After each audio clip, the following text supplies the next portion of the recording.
In our era of dominant, looming corporations and extravagant, larger-than-life celebrities, some people express concerns about income inequality, the idea that rich upper classes gain wealth at a faster rate than the lower and middle classes. One side would argue that measures should be put in place to limit this practice, as elevating the lower practice should be prioritized over the rich getting richer, while others would argue that a variable income is a natural part of capitalism and as such should not be interfered with. My conclusion is simple. Why limit the most basic of incentives in our economic system? In order to understand this issue, you have to understand why different people earn different amounts in the first place.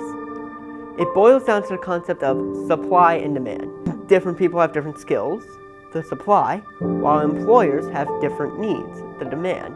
And the less supply there is, or the more demand there is, the value of those skills goes up.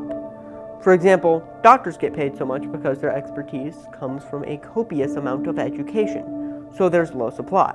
And people will always need professional help to stay healthy, so there's high demand.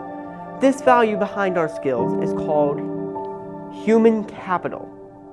It is built up over time through education, learning, and experience.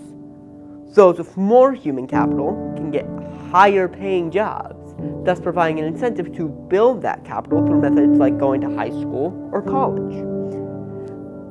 Though there's another part of the income equation that should be factored in: entrepreneurship. Entrepreneurs start new businesses, and the value of that comes into play when you consider the risk involved in doing so. Not every new startup succeeds. In fact, half of all startups fail in their first 5 years. However, people take that risk because if their business does succeed, it will change the entrepreneur's life for the better in the form of higher income. And when a startup succeeds, it's because that startup has found a niche in the market. In other words, entrepreneurs succeed because they're able to meet consumers' needs, which means that with each successful startup, the average person's life improves. If heavier taxes were placed upon the wealthy, then entrepreneurs find themselves having less to gain from their business surviving, while maintaining the same level of risk. This shift in the risk-reward system of startups would lead to some entrepreneurs deciding it isn't worth the risk, and as a result, the roles their businesses would have filled are left empty, leaving everyone worse off. At the end of the day, the reason incomes differ is because income is the incentive to participate in the economy. If you limit this system, you lose an essential part of our economy.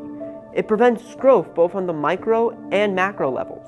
And what is our goal if not to grow both individually and as a group?